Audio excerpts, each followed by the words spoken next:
I will now welcome to the lectern the Professor of Classics and Religion and the Chair of Christian Thought, Dr. Carolyn Musig from the University of Calgary Department of Classics and Religion. Welcome. Thank you, Michaela. That's lovely. First of all, I would like to thank the Calgary Public Library for welcoming us to this beautiful building of communal learning. So thank you for your generosity for that. What I'd like to do before I introduce tonight's speaker is to say a few words about the Swanson Lecture in Christian Spirituality. And I want to say a little bit about Cecil Swanson, whose memory we celebrate tonight with this lecture. Cecil Swanson was born in 1889 in London, England, and at the age of 19, he began his studies at the University of Toronto, where he did a degree in Eastern languages, mainly focusing on Hebrew studies. He then joined Wycliffe College, where he graduated with a degree in theological studies. And from 1920 onward, Reverend Swanson was a member of the General Synod, the Parliament of the Anglican Church of Canada, and was made a member of the Order of Canada in 1978. At the age of 70, he retired to Calgary and was, until the time of his death in 1984, honorary associate priest at Christ Church, Elbow Park. Cecil Swanson fostered tolerance and understanding between people of different walks of life and religious beliefs. He was an early ecumenist and lost no chance to bring different denominations of the Christian church together. It is a privilege to hold an annual lecture in Christian spirituality in honor of Cecil Swanson. Now, it is an absolute pleasure for me to introduce this year's presenter of the Swanson Lecture in Christian Spirituality. Dr. Tina Beattie is Professor Emerita of Catholic Studies, University of Roehampton in London, England. Since leaving University of Life in 2020, Tina spends a lot of time writing fiction and working independently as an academic researcher.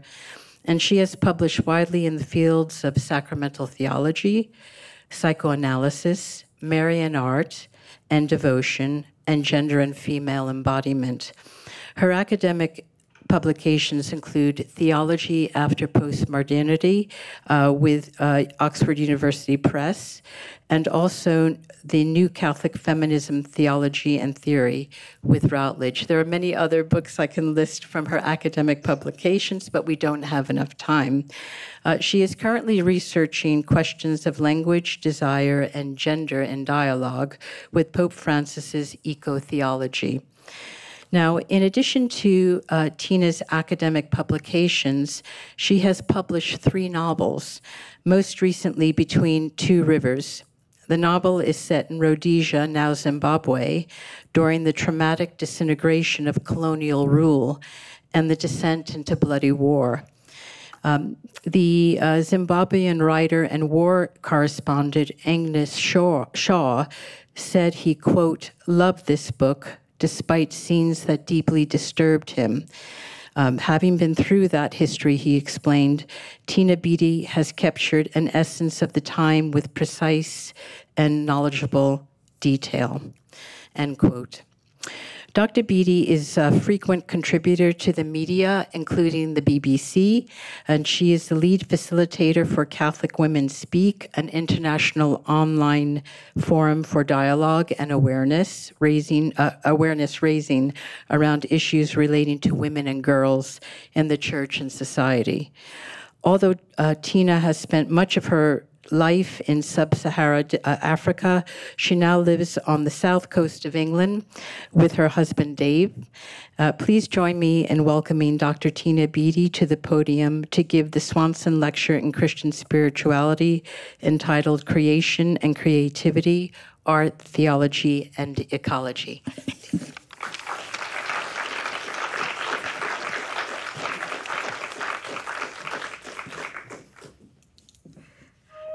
Thank you so much, Carolyn, for that introduction, and thank you all for the privilege of being here with you this evening.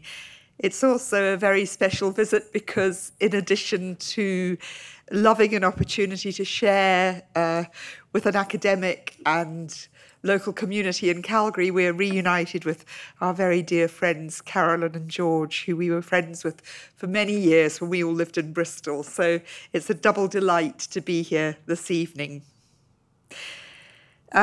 G.K. Chesterton observed that the world will never starve for want of wonders, but only for want of wonder. So this evening I want to reflect on how we might recover that sense of wonder in relation to the natural world and our place within it, which was sacrificed in modernity's headlong rush towards progress.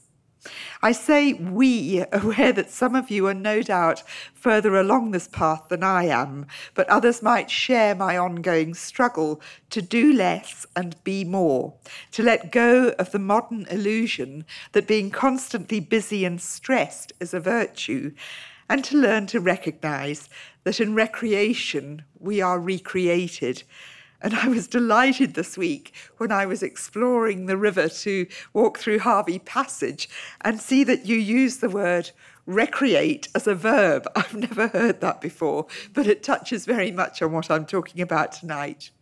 And I'd like us to have a kind of relaxed attitude to the paper and our discussion.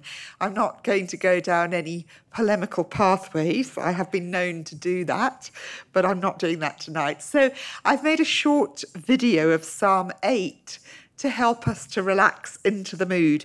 And I apologise for the lack of inclusive language, but I wanted to keep the poetry of the plain chant. So here we go.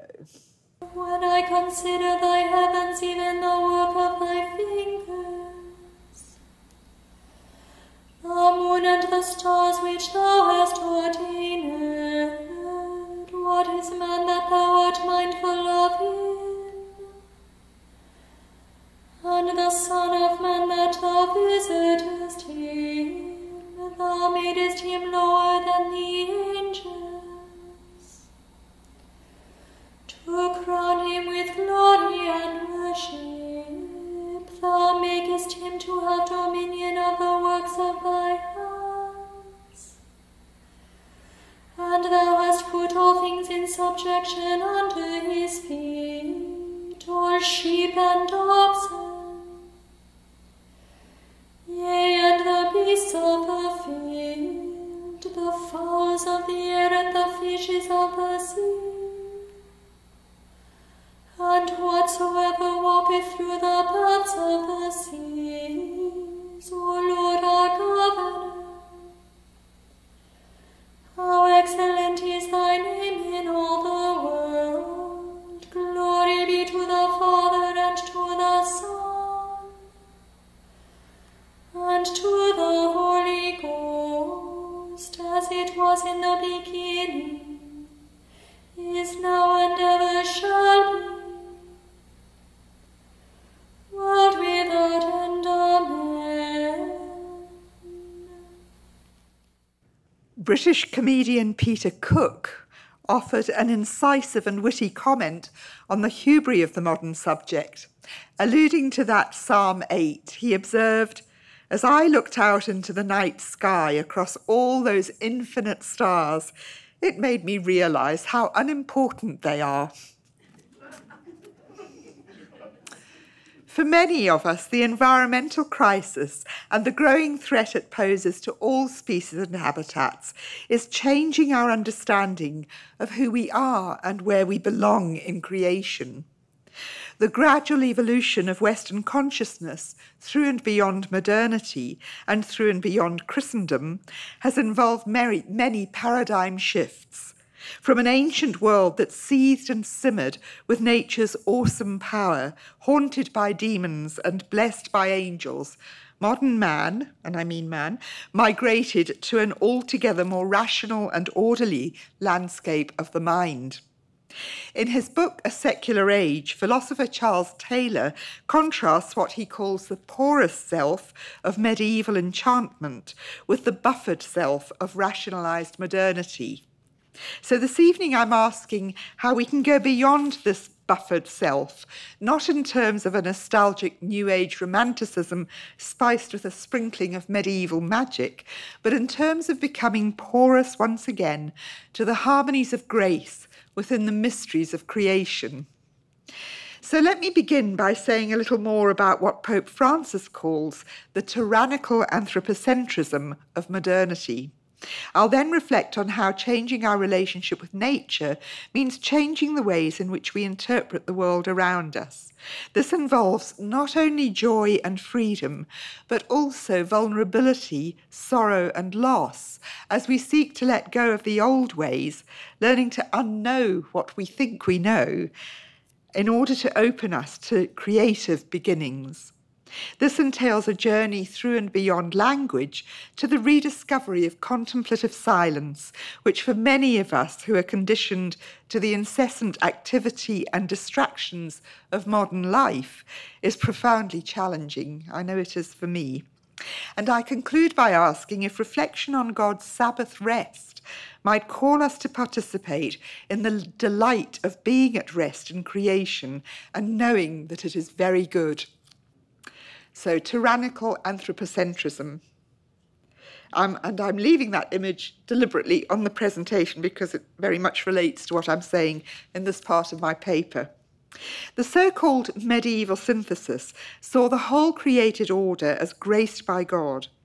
In the worldview of early and medieval Christians, the book of nature and the book of scripture had the same author. They were mutually revealing of God, and both could be prayerfully studied to understand more about the ways in which God sustains, loves, and redeems creation. An early example of this, going back to the 4th century, would be Basil the Great's Hexameron, which reflects on the 6 days of creation in the book of Genesis through a deep attentiveness to nature, and I'm going to come back to that. The modern man of science and reason positioned himself at the epicenter of the universe, confining Christianity's God to the private faith of the individual, banishing the angels and saints along with the demons and ghosts, and tearing apart what had once been the mutually illuminating relationship between nature and grace, reason and revelation. From that commanding vantage point, he surveyed the lesser beings around him, women, children, other races, cultures and religions, animals and nature itself, and ordered them in descending hierarchies that made him Lord and Master of all. Now, I'm not suggesting that these hierarchies were lacking from the pre-modern world. They certainly weren't. But modernity lent them new powers of conquest and control. This was a Copernican revolution in reverse. The earth might no longer be the centre of the physical universe, but the Western man of reason was the rational, gravitational force that held in place all the vast empires that he conquered with his armies, technologies, and patriarchies. This constituted the rise of what Pope Francis calls tyrannical anthropocentrism, the idea that the human is the centre of the universe and everything else exists only to serve human needs and be exploited for human gain. Francis is guiding the Church towards a vision of creation that reclaims a deep sense of interconnection and codependence. He writes that the universe unfolds in God who fills it completely. Hence, there is a mystical meaning to be found in a leaf, in a mountain trail, in a dewdrop, in a poor person's face. The entire material universe speaks of God's love, his boundless affection for us. Soil, water, mountains, everything is, as it were, a caress of God.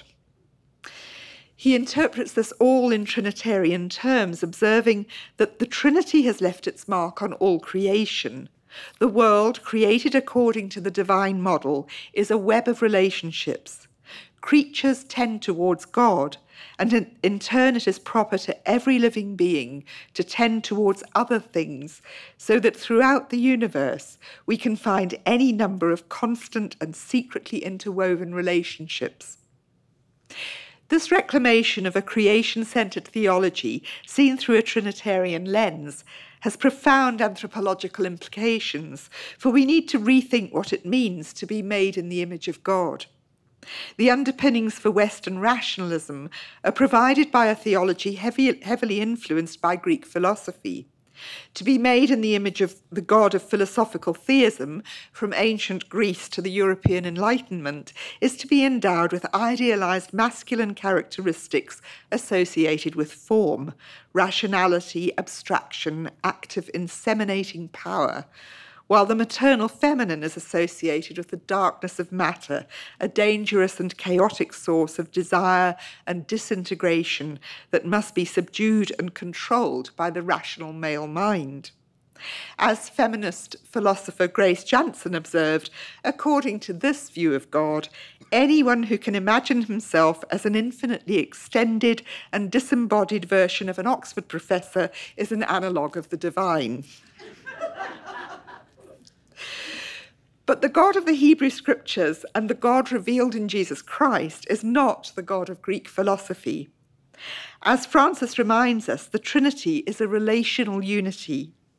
The book of Proverbs describes wisdom as a creative, feminized presence with God before the beginning of time, delighting in creation and ever at play in the world. The Creator God revealed in the Bible is more like an artist than an engineer, and apologies to my engineer husband who's sitting here. He can also do quite good art. In his Hexameron, Basil of Caesarea calls God the supreme artist who makes a harmonious symphony in the work of creation. And in her ecological study of the Hexameron, Kate Rigby refers to this as the wildly polyphonic choir of creation. But before I go on, a caveat. Pope Francis's call for a new theological anthropology is blighted by the fact that his is still an androcentric theology that fails to ask how incarnate female life might act as a catalyst for change if women were full and equal contributors to church teaching, theology, and practice. This impedes both his anthropology and his ecology, for it projects onto women and nature a romantic vision of stereotypical maternal femininity that is profoundly at odds with the realities of both the wild and powerful forces of nature and the strengths that women must find to cope with the realities of embodied life. I'm not unpacking all that this evening because it merits not just a paper, but a book and a great howl of protest. So, the last century has seen the dissolution and fragmentation of that imperial Western power which conquered and ruled the world in the name of Christ. Onward, Christian soldiers. 2 world wars, the independence and liberation movements of the 1960s, the emergence of multiple conflicting narratives of identity, being, and belonging, and now the climate crisis and the eruption of new waves of war and violence, hatred and prejudice, exploitation and injustice have plunged us into the strange and disorientating universe of postmodernity. The wheels are falling off the modern democratic order with its neoliberal economic tyrannies. We face epochal and potentially apocalyptic challenges that call for humankind to unite in hope, resilience, and resistance to protect planet Earth, our common home, to make it fit for habitation for ourselves, other species, and future generations. We're being called to heal all that has been destroyed and harmed in our headlong rush in the name of what we euphemistically call progress. But now, breathless, disillusioned, and afraid, we are like small creatures caught in the hubristic dazzle of our failed endeavours. What must we do? What can we do? Our instinct is often to plunge headlong into ever more frenetic activism, tinged with despair and larded with sour-faced judgmentalism. I'm more and more convinced that this negativity drains us of the energy and creativity we need to respond effectively to the challenges facing us. What if, instead of doing more, we learned to do less? What if we rediscovered God's Sabbath rest, learned from wisdom what it means to play in the garden of creation, responded to the call to share in that celebratory spirit of creative delight that constitutes the seventh day of creation? So these are the questions I'm circling around this evening. I ask how we can rediscover a sense of wonder by learning to be silent and at rest, to attend to the wordless expressiveness of nature, and to allow our spirits to awaken anew to all that animates the universe and holds it in being. This is about learning to discover anew what Gerard Manley Hopkins calls the dearest freshness deep down things in his poem, God's Grandeur.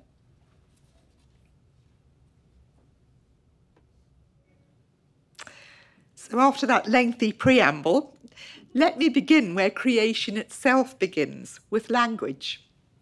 God said, and it was so, we read in the unfolding narrative of creation in the book of Genesis. In the beginning was the Word, and the Word was with God, and the Word was God, begins the Gospel according to St. John. So I've called this section Rebuilding the House of Language. Martin Heidegger famously described language as the house of being. In its home, humanity dwells. Those who think and those who create with words are the guardians of this home, he wrote.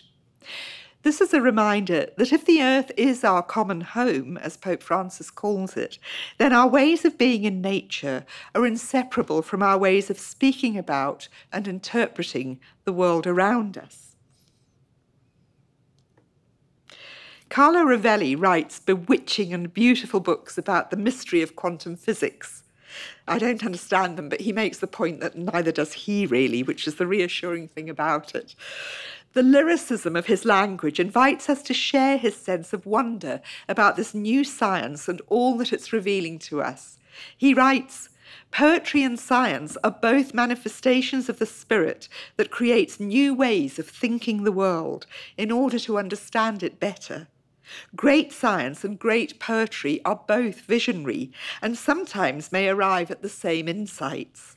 The culture of today that keeps science and poetry so far apart is essentially foolish, to my way of thinking, because it makes us less able to see the complexity and the beauty of the world as revealed by both." And British environmentalist and dear friend of my husband Dave and I, and Carolyn and George. So Mary, if you ever watch this, here you are making an appearance. So Mary Colwell makes a similar appeal for a transformation in language when we talk about ecology and nature. She calls Pope Francis's 2015 encyclical on the environment, Laudato Si, a poem to the world, and she appeals to environmentalists only to use words that are used in poems, because actually love of the earth is all about love.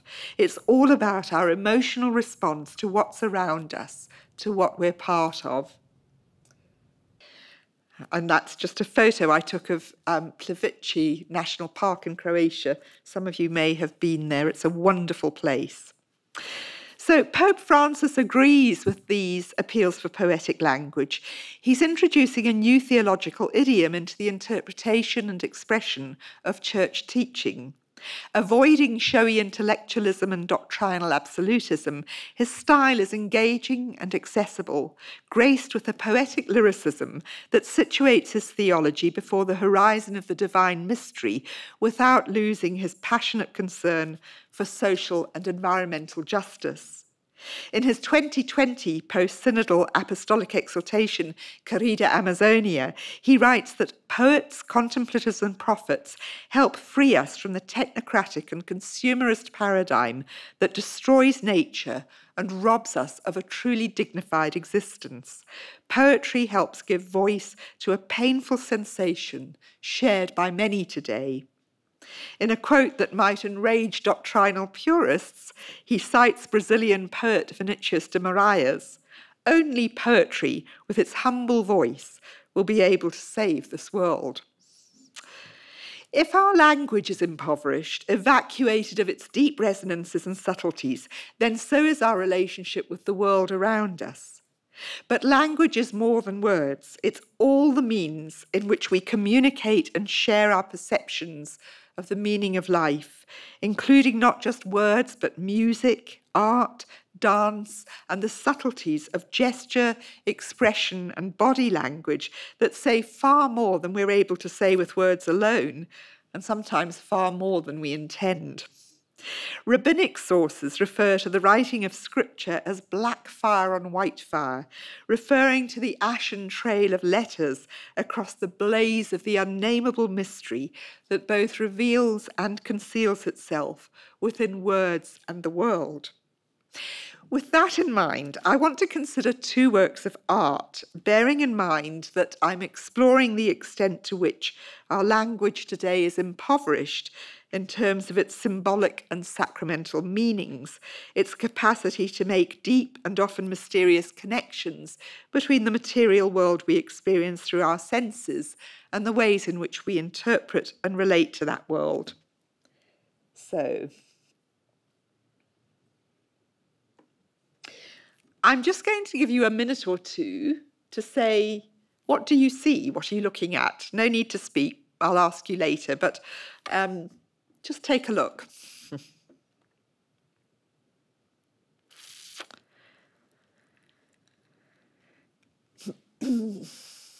Right, this painting is called The Little Garden of Paradise, and it's based on a 15th century painting. It's by a British artist called Stuart Ridley. It's in the Saatchi collection in London. It's the same size as the original, which is quite small. It's about 16 inches by about 12 inches high. And it's yours for £22,977. It's been on the market for a while, so he's probably open to offers. I had an email exchange with the artist who was very generous in responding to me. I asked, what inspired you to choose that particular work? And I'll show it to you in a minute. He said, my inspiration for choosing this painting was my interest in the original artist's painting style, as well as myself being a regular churchgoer. So I asked, is your interpretation pastiche or parody? He said the painting is pastiche. I wanted to freshen up and liven up the colours, as the original I was copying from, I have to laugh actually, was a nicotine-stained, dusty-framed print. I was also keen on making it more contemporary for modern-day viewers. Well, let's bear that in mind as I show you the original.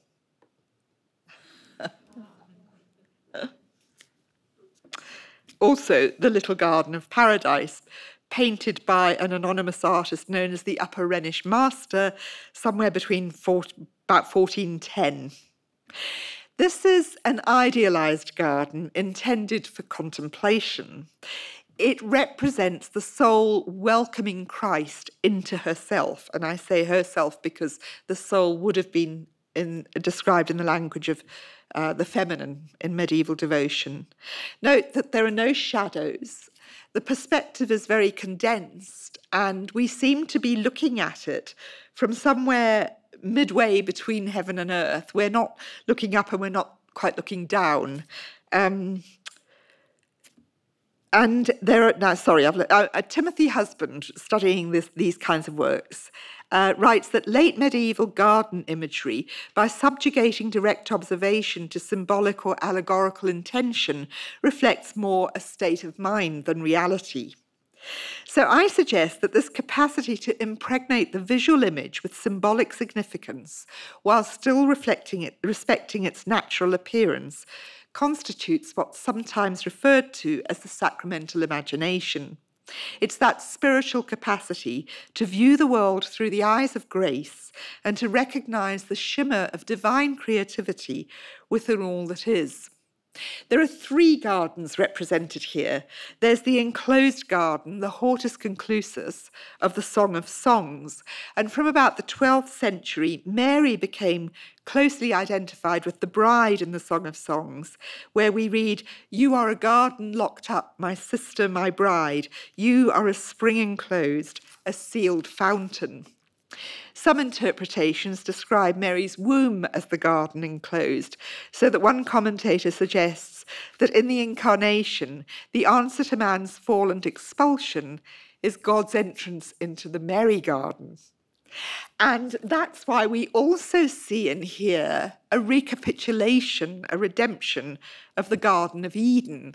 And if you look, you'll see many pointers in that direction. There's a little dead dragon in the bottom corner, symbolising, I think, the serpent. There's a little monkey, which you can't see very clearly, but it's tethered to that tree at the foot of the angel, symbolising Satan constrained by the incarnation. Christ is tuning a zither, and again that gets back to that idea that in the incarnation this polyphonic choir of creation is restored to its harmonies and beauties. There's a woman in the bottom corner spooning water from a trough into the garden, and she's the only one with her head covered, which I think suggests that she's the only married woman, the only non-virgin. And if you notice, the bit of the garden where she's spooning from is quite arid, and where she's spooning water, it's flourishing.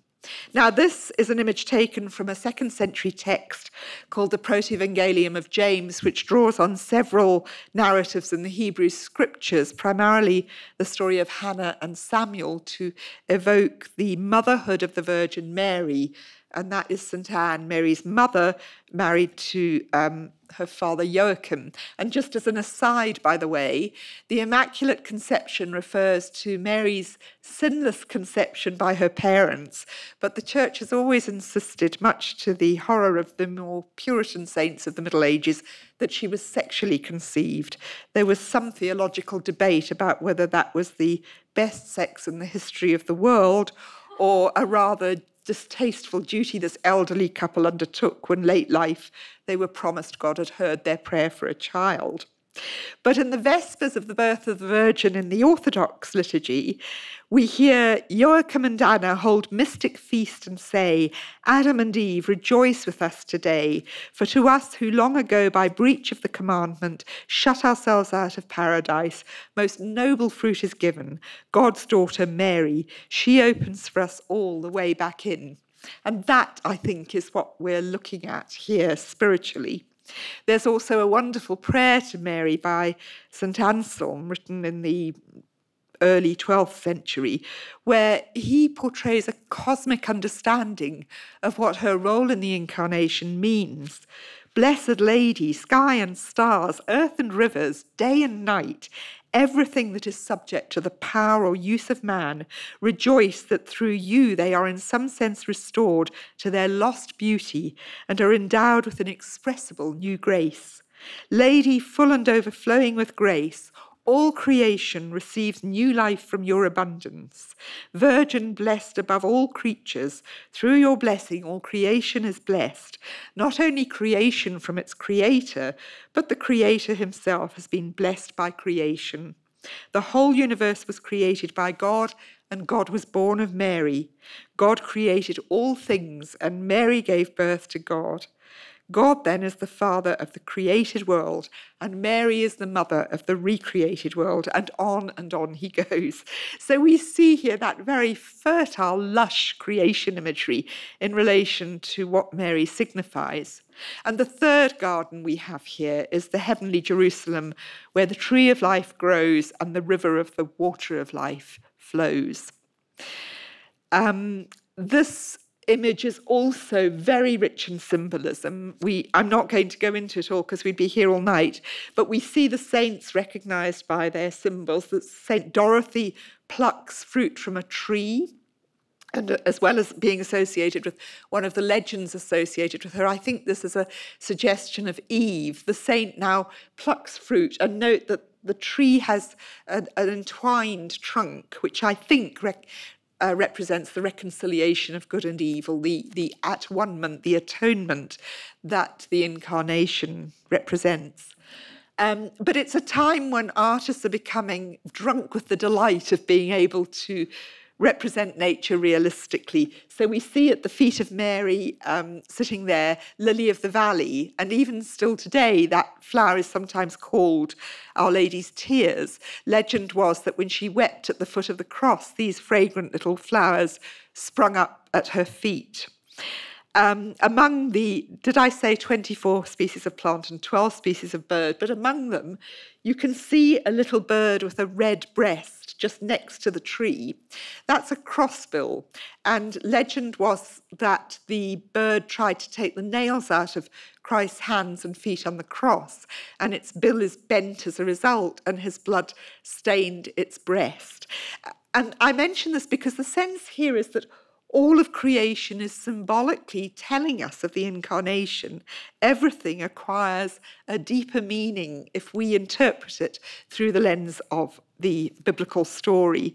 And this legend of the crossbill persisted even into the sentimentality of the 19th century. So Henry Wadsworth Longfellow wrote a poem called The Legend of the Crossbill. On the cross, the dying Saviour heavenward lifts his eyelids calm, feels, but scarcely feels, a trembling in his pierced and bleeding palm. And by all the world forsaken, sees he how with zealous care at the ruthless nail of iron a little bird is striving there. Stained with blood and never tiring, with its beak it doth not cease. From the cross it would free the Saviour, its Creator's Son release. And the Saviour speaks in mildness, blessed be thou of all the good, bear as token of this moment marks of blood and holy rood. And that bird is called the crossbill, covered all with blood so clear. In the groves of pines it singeth, songs like legends strange to hear. So, there we are. Take your pick. But the artist, says he wanted to make that painting more contemporary for modern viewers. And to me, that says everything about what we've lost from our modern view.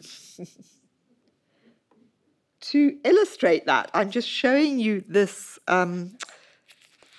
triptych by a British sculptor called Edward Robinson. It's called Resurrection 11. It was made in 1963. And Edward Robinson writes that all works of visual art may be thought of as forms of silence. They have no voice, they use no words, yet they can still speak to us. Art can be an embodiment, an incarnation of a mystery which Christians believe is both concealed and revealed in all aspects of the natural world. And that's the open view of that. And he used to get very frustrated that people who came into his studio would go straight up and open these wooden triptychs that he used to make. He used to say he wanted sometimes to glue them shut because, of course, there was working on the inside, but he wanted them to stand before the outside for a while and contemplate what that means to open up something and see the interior. And I think that's a wonderful metaphor for what I'm suggesting about the ways in which we contemplate the natural world. So let me reflect on that more in the context of silence. Some of you might have heard of Anglican hermit and theologian Maggie Ross. I think she spent some time in Canada, although I think more in the States, living as a hermit for several months a year.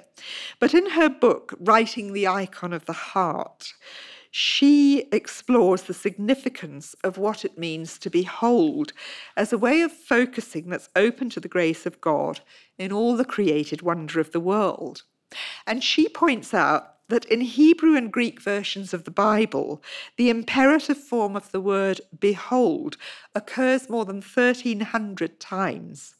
She observes that after God has blessed the newly created humans, the first word he speaks to them directly is behold.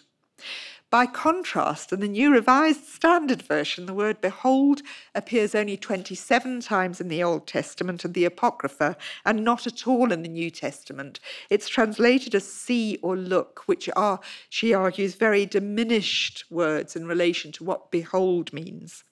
So she writes, silence and beholding are our natural state.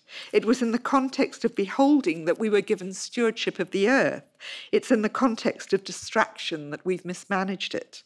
As the pace of contemporary life accelerates and the rising tide of noise degrades the biosphere, the need to recover and more especially to teach and practice silence and seeking into the beholding becomes ever more critical. So this contemplative beholding, I think, asks of us the hardest thing of all in our modern culture of busy striving and activity. It asks everything of us by asking nothing of us. Writing in the early 1950s, German Catholic philosopher Joseph Pieper called for a rediscovery of leisure as a way of opening culture to a sense of wonder and transcendence.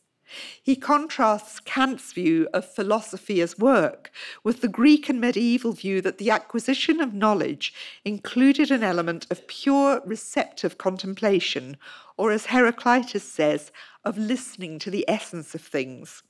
For Pieper, this calls for a rediscovery of leisure as a form of silence, of that silence which is the prerequisite of the apprehension of reality. Only the silent hear, and those who do not remain silent do not hear.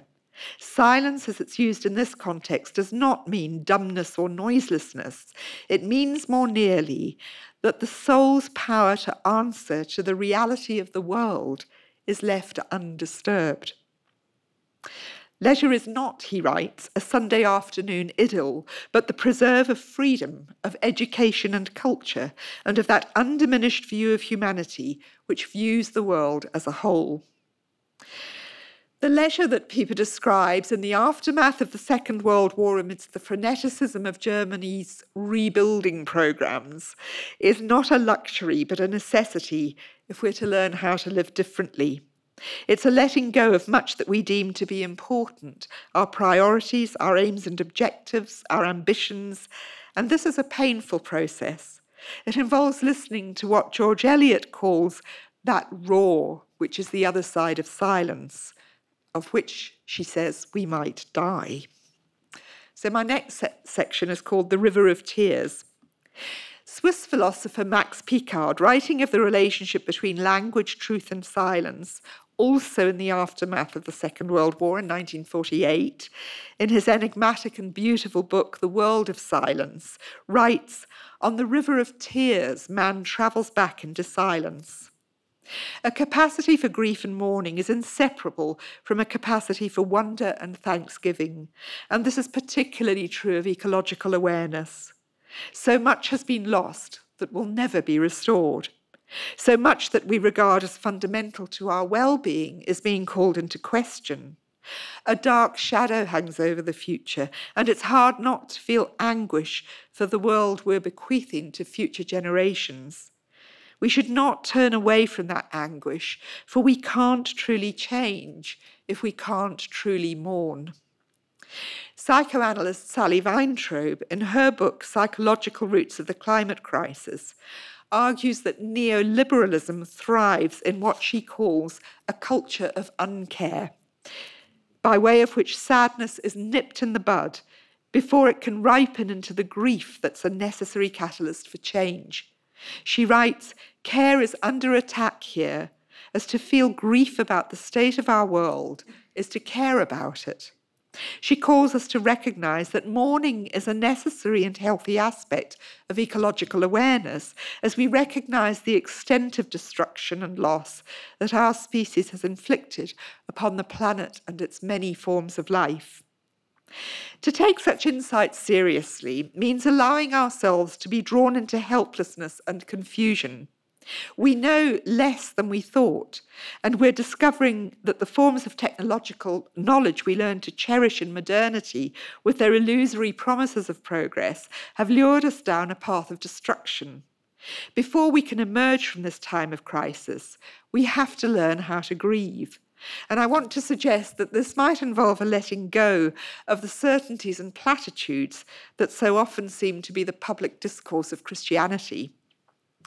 For me, this river of tears that leads to heightened awareness is given eloquent expression in the recent writings and music of musician and writer Nick Cave. Cave's life has been marked by heroin addiction and a rather chaotic history of relationships until he married Susie Bick in 1999.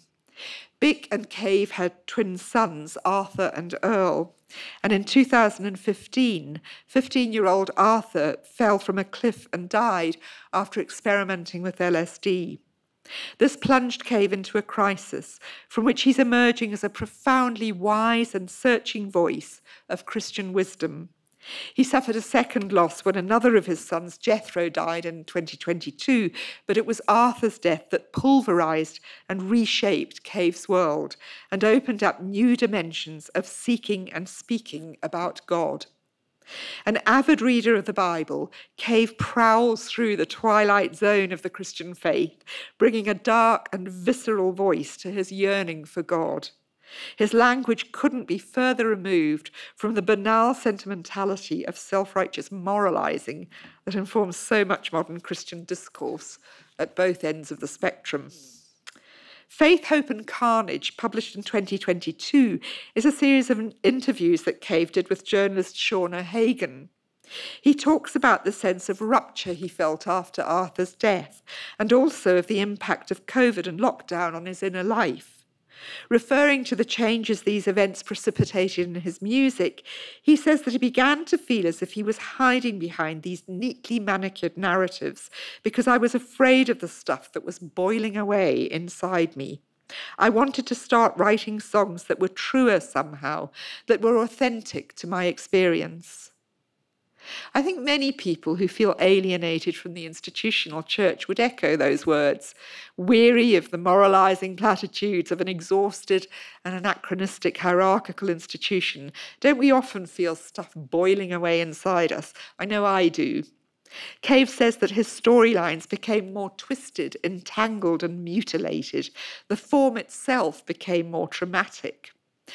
With that in mind, I'm going to play a short extract from Cave's song Running Horses from his 2019 album Ghosteen. The album was written after Arthur's death, and the music is haunted by sorrow and yearning. But the lyrics suggest that this song is not just about personal grief, it's about some of the grief I'm talking about in relation to our lost sense of meaning and oneness with the natural world. It's a grief that expands to become a lament for all that has been lost in nature and spirit. And it echoes much of what I've been saying about the draining away of a deep sense of meaning and mystery in modern life. I love the fact that the cover of this most harrowing album is this rather silly, sentimental, beautiful, but picture of the Garden of Eden, and I think that's the way Cave kind of plays with imagery. So here we are. So, a journey through language, art, silence, and sorrow. And I want to conclude by thinking a little about Sabbath rest. I referred earlier to Kate Rigby's study of the Hexameron of Basil the Great and other writings on the 6 days of creation. Her book is titled Meditations on Creation in an Age of Extinction. Rigby includes the seventh day, the day of God's Sabbath rest, because she says the reason that so many Christian writings and later poets and other writers focus on the 6 days is just because of an arbitrary division in the chapters of Genesis, which put the seventh day at the beginning of chapter 2 instead of the end of chapter 1, where it probably belongs. And she observes that the culmination of the biblical story is not, in fact, the making of humankind, but God's day of rest and enjoyment of all that had come forth with the collaboration of sea and land at the divine summons.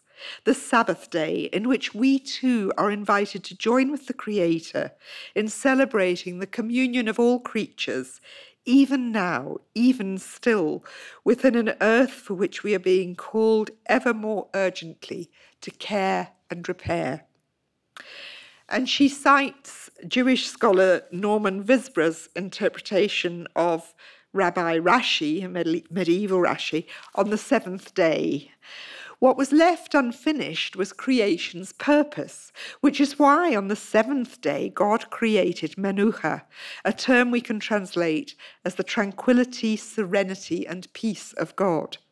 What menucha communicates is the happiness and contentment that come from experiencing and knowing that things are as they ought to be, and that they are primordially and constitutively good.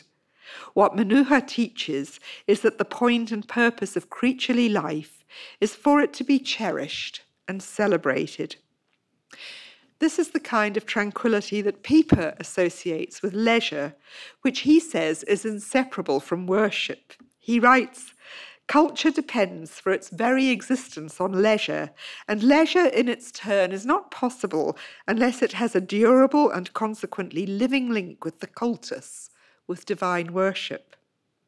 For me, this raises questions about the commodification of time, which dissolves any sense of Sabbath rest or difference, crowding every possible space of contemplative rest and silence with the consumption of goods, including activities deemed to offer leisure for a price.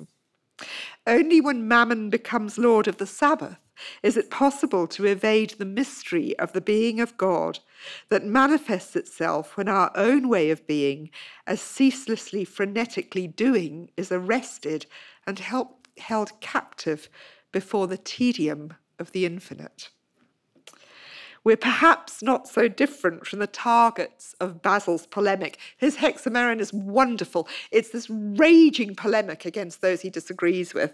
And then he segues into these wondrous reflections on nature and draws all sorts of moral lessons from them, some of them better than others for our times. But it's great. I'd urge you to read it. But he pours scorn on inhabitants of towns with their insatiable pursuit of entertainment through theatres and sports. He says, "And shall we, whom the Lord, the great worker of marvels, calls to contemplation of his own works, tire of looking at them or be slow to hear the words of the Holy Spirit? Shall we not rather be carried back in mind to the times of old?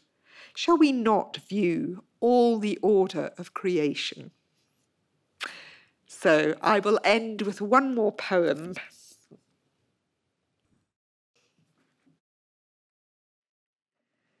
I thought that I would just allow a couple of minutes for people to reflect and come up with their questions, comments, whatever.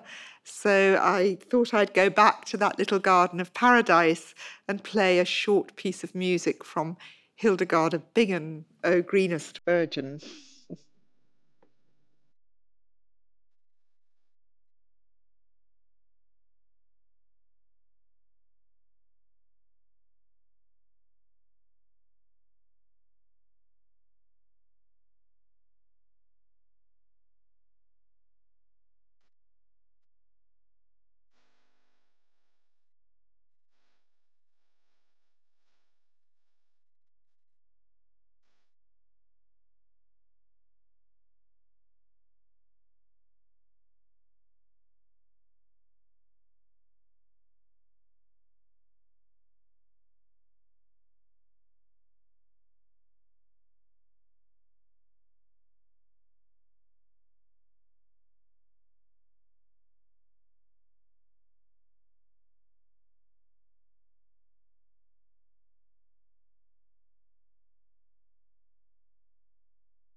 So please feel free to ask any questions, make any observations, raise any objections. I would just ask that we've got about half an hour, so we've got a good time for questions, but maybe try to keep them fairly focused and brief so that others have a chance as well. So feel free, anything at all. Doesn't have to be a question, it can be a comment. Yes. Oh, we've got microphones. Yeah, if you can wait for the microphone so that we hear the question on the recording as well. Thank you. First of all, I want to preface this by thanking you for, through a chronological lens, talking about how this was founded and then subsequently the modern application of it. Do you believe that in this modern era, because this image is beautiful and the stories that you've shared are beautiful, do you believe that in this modern era, given how interwoven it is with politics, and you were talking about power specifically, that there is a way to unwind it in such a fashion that's palatable to even those that crave using religion in the context of power? Because nature and that connection to nature is the ultimate goal. And to have that awareness of interconnectedness, how religion is a part of everything and not just the subfaction of religion that has been parsed out. So do you believe that it's possible? And if so, how would we approach conversations like that with those that crave to use it in the context of power? Yeah, thank you. A question that I suspect many of us lose sleep over. And my answer is, I think we face one of the most dangerous times in the history of modern life. This year, more people go to elections than ever before in history. We know that not too far from here, but in Britain as well, across the world, there's a rising tide of far-right extremism, nationalism, and particularly, I think, in the US, religion has become very embroiled in that. And, there are times when unity has to fracture and dialogue has to give way to not in my name. And I don't think there's a nice, kind way through some of the challenges we face, depending on what happens. I think one has to say, with God, all things are possible. But I think there are also times of catastrophe when people so lose touch with the just order of the world that great suffering is unleashed. And I think we need resistance. We need not to lose the vision, the hope, the creativity. And as individuals, we are greater than the sum of our parts. I do really believe that. So I think, we mustn't give up. We mustn't give up. But we mustn't be naive about what might lie ahead. Nature will survive, and so will a remnant of humankind. But asked to know whether I can say more than that right now, I can't. I'm sorry, but we face hard times. So thank you for your question. But this is always political. And, there is an ecumenism we cannot do today.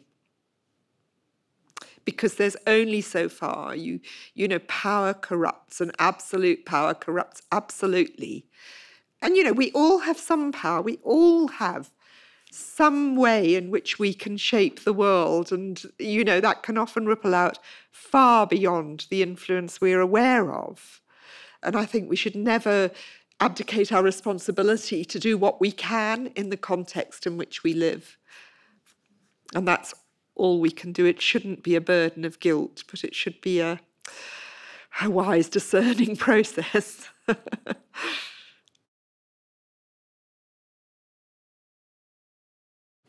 Yes.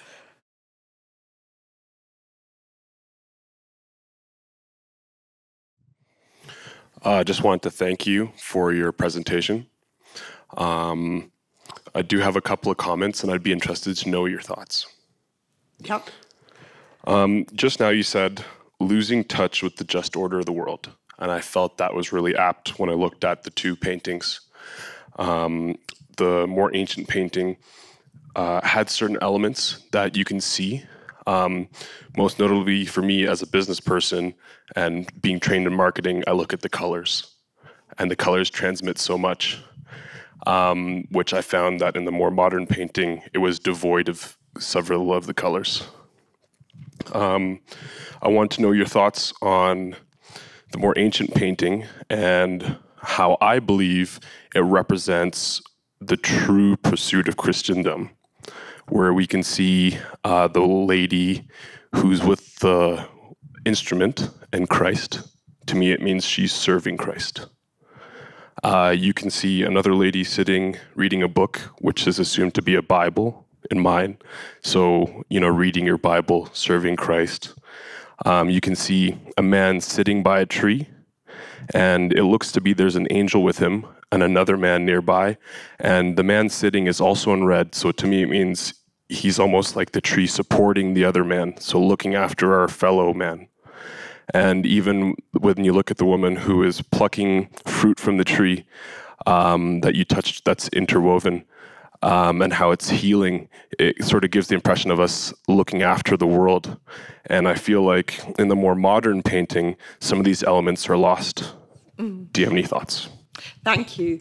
Well, I'm glad you asked those questions because I didn't unpack all of this, but the woman reading the Bible is Mary, and you can see on the table next to her there are Eucharistic elements. So there's a suggestion of the fruit being eaten, but now it's the fruit of redemption and the wine, the chalice. Down in the corner, the figures in the corner are actually also allusions to troubadour love. So there's a courtly love tradition going on here as well, with a couple of troubadours with the Archangel Michael, I think it is. But you're right, there are support networks going on here. There's a leaning into the scene. And yes, that may be St. Cecilia, whose symbol is the musical instrument, but it would be the earliest representation, a very early representation, so that's uncertain. But I think it's a kind of... So Mary is the new Eve, and I think the suggestion is that this woman reading signifies wisdom, which whereas... Eve's craving for knowledge was a knowledge to be godlike, although I don't want to put all the blame on Eve, There are stories to tell about her. So yes, I wouldn't want to filter it all through reading the Bible, because I think it's an expansive vision. For Christians, it means interpreting creation through the lens of Scripture and vice versa. But I think others outside that tradition will find their own lens onto the grace of the world. Every religious tradition has this wisdom within it. I think as Christians, those of us who are Christians bear particular responsibility because Christianity, as we were just saying, has been very implicated in a lot of the things going wrong with the world today. It's very easily co-opted by abusive forces. So I think we've got to, again, discernment and sort of deciding how do we read the Bible? How do we create this vision, this lovely vision you described of support and of protecting nature, protecting one another? So thank you. I think you're right. Thank you.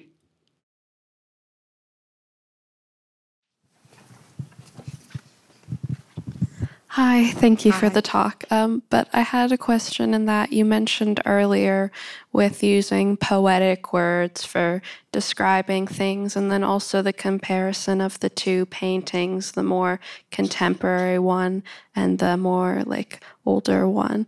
Do you think what it is that we've lost kind of a connection with nature and community and become more clinical and isolationist, and that's reflecting in the things we do, and we need to get that back? Yes, thank you. That's a really good summary. I think we use language now in very shallow polemical terms. You can only tweet how many words. So all our public discourse is played out in less than 100 words unless you pay for a blue tick or whatever it is. But our whole, I don't condemn social media. I find I use it a lot and I learn a lot from it, but we have to be careful, and it lends itself to hollowing out language, I've said things about rationalism tonight, but I don't mean that in the terms of spurning reason. I think one can be poetic and reasonable and informed. So yes, I think we shout at each other across abysses of misunderstanding now. And we're not good at complex, multifaceted dialogue in which we can disagree. You know, I think we put ourselves into very narrow boxes which all have to have labels on them. And then we shout at each other across vast voids that separate. And, you know, we need to be able to live with complexity, with challenge, and to deepen our use of language to really mean what we say and say what we mean, instead of flinging, you know, empty words across vast interglobal spaces on the World Wide Web. Yeah. So, yeah, a deepening of language, of our vision. And they're not, we can't separate them. You know, if I'm in a dialogue with you and I'm not listening to you, I'm not paying attention to you, but I've decided that you belong in some category I don't like, I'm not going to get beyond that. But as soon as I listen to your vulnerability, your story, I have to change. And nature tells us a story. And I think we need to learn to listen to that as well. They're connected, they're not separate. So thank you. Yes. And someone up there as well afterwards. Thank you so much for sharing. Your whole talk was just beautiful, and near brought me to tears. Oh, and maybe a more personal question: how did you get into this? What sparked your interest in listening to creation and studying medieval scriptural beauty? Gosh, thank you. Where to begin? Well, I grew up in Africa and I converted from Presbyterianism to Catholicism. And shortly after that, went to live in the UK. And I began to realise that what it was about Catholicism that held me was the idea of sacramentality, not just in terms of the sacraments we do in church, but perhaps in a more focused way, the theology of grace, which is very different in the church I grew up in. You know, grace is only through Scripture and Christ. But in Catholicism, creation is grace. So the book of nature, the book of Scripture. So I began to go into that. I also went from being very suspicious of the Virgin Mary, Catholics worship Mary, and I'm not going to realising I had 4 young children at the time, and to realising that for the first time in my life, I had a maternal language in my Christian faith that could speak to me and that I could speak. And so I just began to explore, and I became very interested in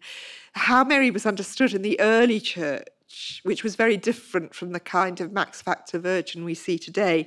And that just led me down paths of inquiry. And I also realised, because, you know, often in the early, well, particularly in the Middle Ages, there were high levels of illiteracy, including among women. And so women's faith would have to be interpreted through preaching, which Carolyn knows a great deal about, and through visual images. So, you know, medieval cathedrals are like going inside cinemas, really. They tell the story. And so I began to look at images, and I began to see stories that sometimes the clerics didn't want to tell, but the pictures did.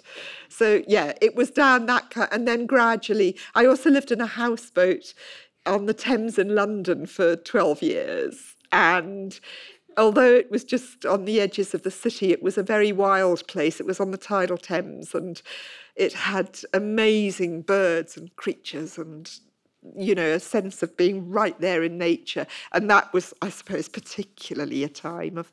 But I'm not very good at it. I will sit over my computer for a week without going outdoors, you know. So I'm feeling my way, but I think it's important that we do. There's a lovely saying I read, and I can't remember which saint, but it's an old saying that when you're really, you should take half an hour a day for silent meditation.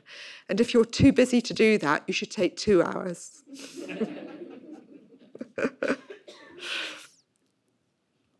And there was someone up there, was there? Yeah.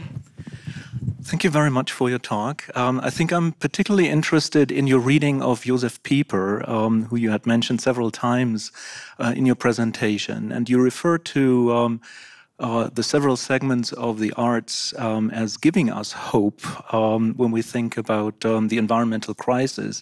Now, Pieper has written this well-known book on hope, über die Hoffnung, and I'm wondering if you could share your insights into what I would see is very complementary, actually, to your presentation, how you read his work.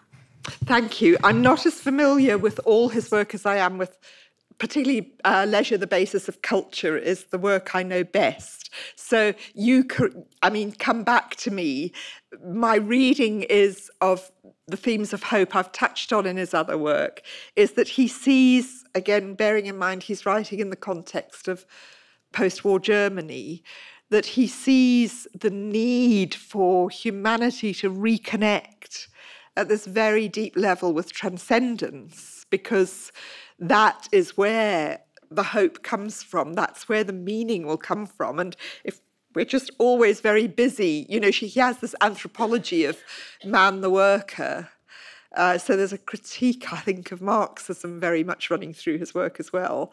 But how would you understand the connection between what I'm saying and his understanding of hope? I'd be interested to know. I think a lot of his anthropological thinking, if I understand him correctly, goes back to Arnold Galen. And it is definitely about connectivity, reconnecting with the environment in the postmodern, not postmodern, but post-modern world of the 1950s and 60s. So exactly as you said, I think there is a lot there. And then, of course, draws on the Church Fathers in the Catholic dogma and somewhat connects theology very strongly to questions of secularism, the sociological challenges of the 50s and 60s.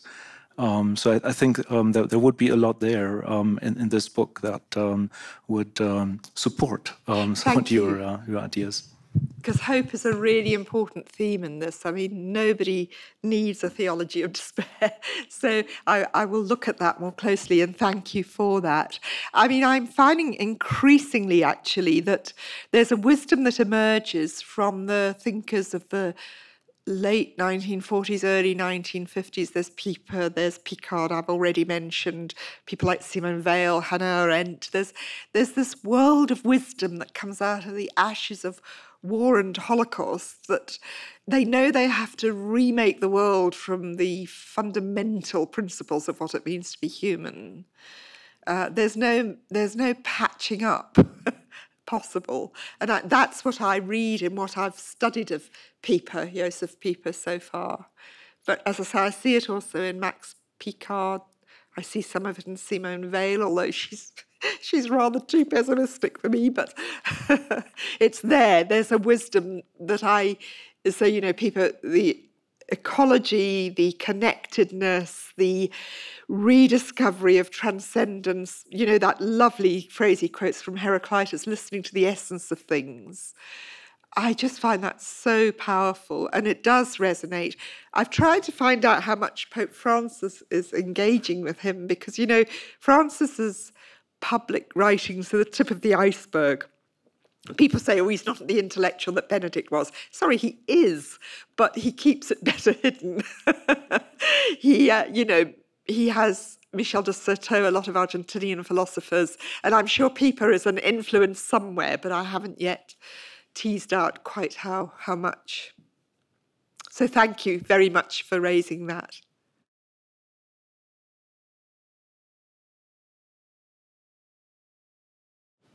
Yes, someone down here. We'll see if I can distill this into a question. I was just very struck by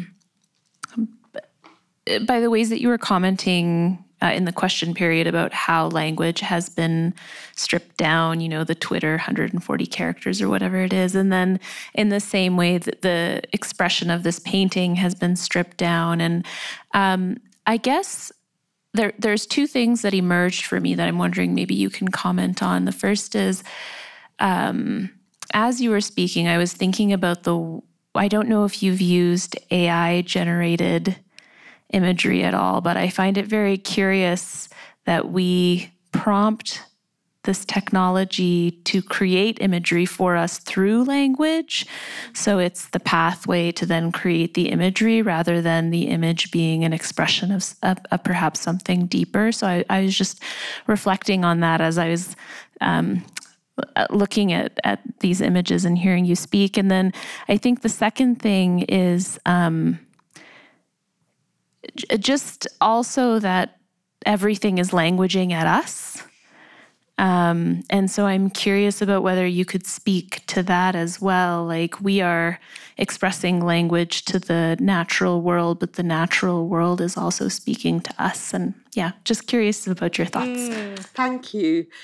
Gosh, that idea about AI is fascinating. I have used it to generate book covers because I self-published some of my fiction, and I thought, oh, I'll play around with this. And in the end, I went back. But it was interesting, and actually it's gone now, but there was an art exhibition in here when I came in a couple of days ago on artists using AI-generated imagery to see if they got on with it or not. And I really found that very interesting, actually. Some loved it, and you could see what they'd done with it, and others didn't. There's a wonderful AI-generated image. I think it might be fake news, but I kind of hope it's not, of Donald Trump kneeling in a church praying, and someone says they ought to count the number of fingers when they generate AI imagery because he's got 6 fingers, which is what AI does. It creates strange additional limbs and things.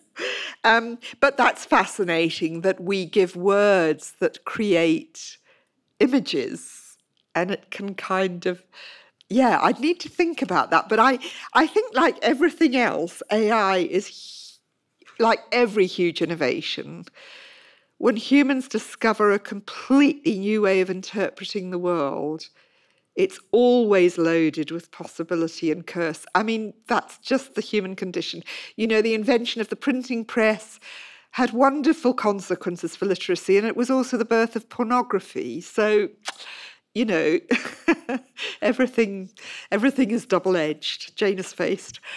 So AI, yes, I think we don't know where that's going, and I think it can be put to wonderful use. I mean, I've read quite a lot about hope that, for example, in Africa, it might be used to drop medicines to rural areas. It will mean huge advances in medical technology and diagnosis and treatment. So it's full of potential. But, you know, already it's being used in drone warfare, and, you know, the idea of AI-generated robots is pretty horrible. So I think it's let's see what happens with it. And the other thing was about how does nature speak back?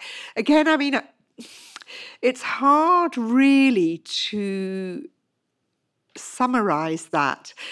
So if I talk in personal terms, you know, living on the houseboat for many years, there was that witnessing of astonishing miracles and beauty of nature, but also real savagery. You know, we had a Canadian goose, bless them, that she used to nest on one side of my deck, and a mother duck nested on the other. And when these lovely little yellow ducklings hatched, Mother Goose came along, broke all their necks and chucked them in the river.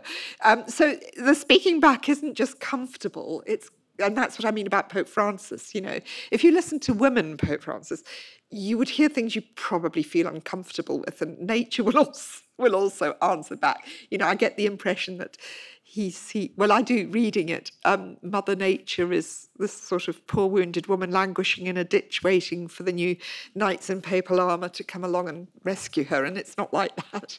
So listening to nature, I think it's just deeply reflecting on the relationship between ourselves and the natural world and what we see in nature that can help us. So we've now moved to a very remote part of the south of England with huge deserted beaches. Well, in winter, in summer, everyone in London comes to the beach, but in winter, there's just sand and dunes and salt marshes all around us. And it's a landscape that is really challenging. And it tells a different story from what the river on the houseboat did. And yeah, it's just that attentiveness and getting a sense of perspective. We begin to see, you know, like Job, the book of Job. I don't know if you, at the end of Job, when Job's been afflicted by a horrendous series of miserable, unbearable things that none of us would want to endure. And, you know, his friends are all the theologians who come along and try to explain why he's suffering. What did you do? Where did you mess up? Oh, you know, just as theologians do when they try to explain suffering. I mean, don't do it, guys, you know. Anyway, then God speaks out of the whirlwind and says, well, look around you, look at the whales, look at the mountain creatures, look at the sea, look at the sky. How dare you? How dare you question me? And I love that. It's like you little speck of life strolling around along the beach wrapped up in your problems. Well, just raise your eyes and look at the horizon, you know. And it's a different sense of proportion, because I think we also need to feel cherished and loved and unique, but we also need to feel, you know, the world will continue without me, hard though it is to believe. I hope that helps, but yeah.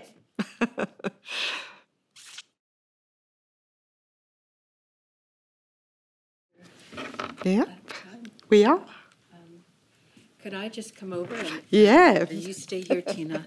I just want to thank you for letting us listening to you, not in silence, I think, but with great interest. And I want to thank the audience as well for coming here tonight. I think that's probably just as important, is to hear ways of coping and trying to address these issues that Tina was talking about tonight.